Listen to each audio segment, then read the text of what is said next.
Dan Mullen stated yesterday that he had billboards up, I guess on state lines, saying it was his state. Does that type of stuff affect you in recruiting, or does it even affect you at all?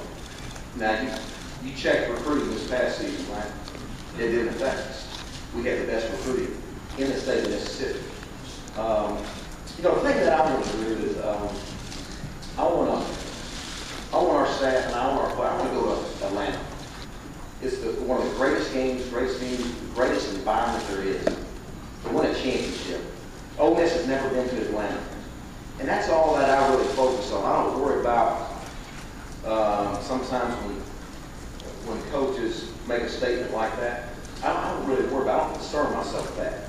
Because it all comes down to your body of work. This is my 14th year here. And so I know this. Alabama's, the LSU, those guys, Florida, have been holding up this crystal ball in this conference. The last 5 years, the SEC has won. So I've been to Atlanta twice to experience that wonderful, wonderful atmosphere. And so I feel like I know the roadmap to get there. And to waste your time on the energy, using this valuable energy on something like that is a waste of time. You better be concentrating on recruiting. You better be concentrating on winning and helping your players become a better person and a better football player. It's all about winning, the bottom line. And the reason they're loud right now, they won the last 2 years.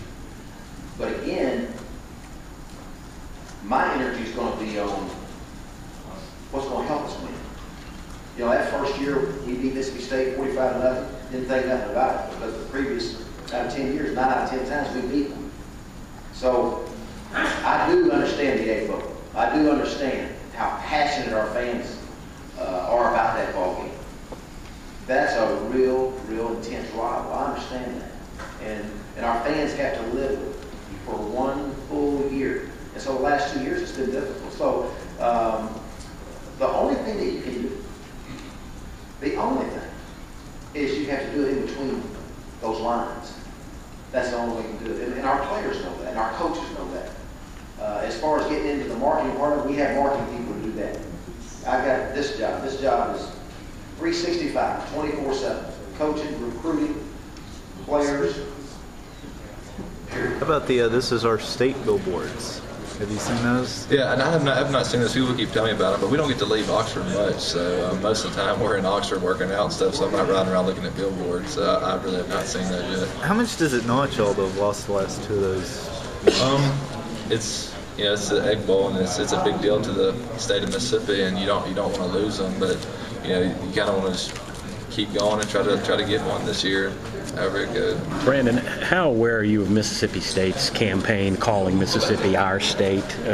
You and your teammates aware of that? Oh yeah, I see the billboard driving to Oxford from home all the time. How does that make you feel? And I thought it was funny. I had answered this earlier. I thought it was funny, but I mean, they beat us 2 years straight. They deserve to say it's their state, and this, that, or whatever. But I mean, we have another game.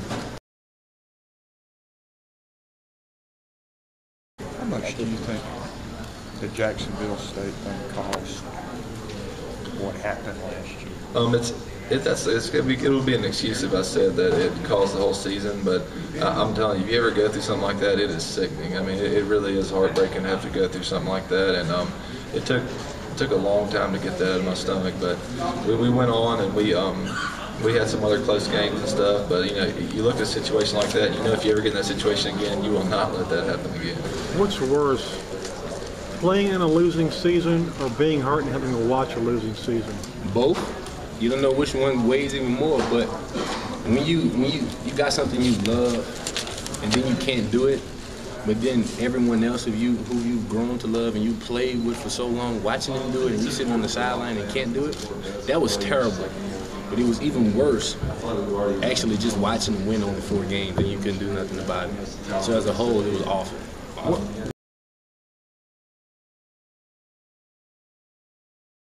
But if you got to a national championship and you won a national championship and somebody offered you $2,000 for your jersey, would you sell it? No, not my national championship. That's jersey. the I puzzle. wouldn't sell my Cotton Bowl jersey. I wouldn't sell my Cotton Bowl jersey to my mama. So I mean, that's something I need. That's something that is gonna make me feel better when I get older and I start telling my kids and grandkids, "Well, look what I did. I played in this category." That's something for me.